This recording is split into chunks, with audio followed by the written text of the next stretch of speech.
family. Family is the home where your heart is. It's the heart of your home. That's my family. People I love, people who love me, people I accept for who they are because I can't change them, and people who accept me for who I am.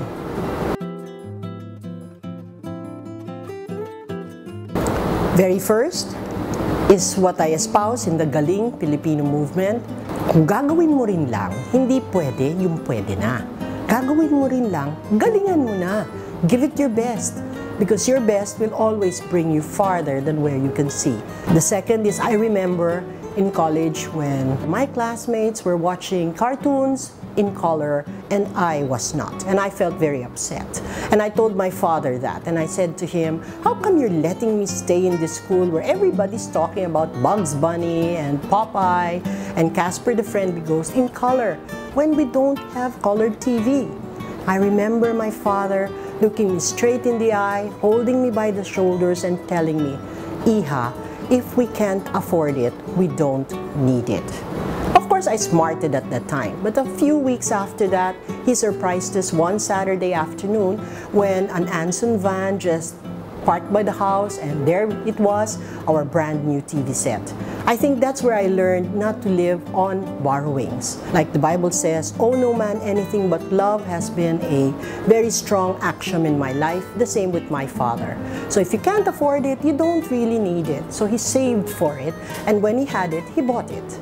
Now my father died with not very much left for us, and that was because he was a very supportive brother, son, big brother to his whole clan as well as to our family. So when he died in very sudden circumstances, I found myself having to send all the remaining brothers and sisters through school, keeping the household intact, and that's where I realized what he said, because I never inherited from him any debt. So we had a clean slate and we started anew. We make do with what's there. And probably the fourth and the best of the lot is that truly God has to be at the center of your life and your family and your relationships. It's the only anchor that can pass through all the seasons that you will go through: winter, spring, summer, and even the fall. And lastly, I think in the end, now that I'm 62 and I look back, I'm excited for the next 62. Only because every day is a new day of adventure, of faith in what God has in store, what He wants to bring out that's in me that I didn't know was there.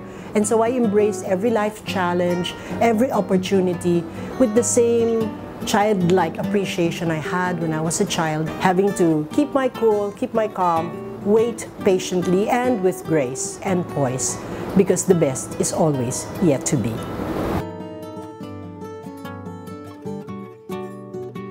I think my first would be choose your battles. You don't have to win every battle, especially when you don't want to create a war. A war zone in the family is probably the hardest to live with and to live by, because they're the ones you came into with you in this life, and they'll be the ones left at the very end of it. The other, probably think of the good, what it will be good for the other, so that you get to experience the pleasure and joy that comes from knowing you made someone deliriously happy and you've created memories they want to cherish and remember forever beyond you. My mother is a very poised woman. She has seen life through many challenges, and she has taken it with equanimity and grace and a strong faith in God. My mother is almost my antithesis. She is very demure, she's meek, she's humble, she is soft-spoken, and you can almost say I am the opposite of all that. But she is the anchor in our family. She is, right now, the inspiration of my life in this side of heaven. In all my years, I have never heard my mom say a cuss word at all, and I certify she does not speak ill of anyone. I can't remember her doing that.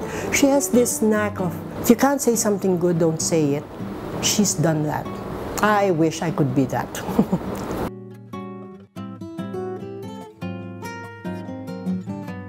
That they became better because we were together at some point in their life. And I thank them for the opportunity to allow me to be a part of their life story. I embraced the parts they have been in my life story because each one of them and each one I encounter always has a bearing in how this obra maestra of heaven is being laid out.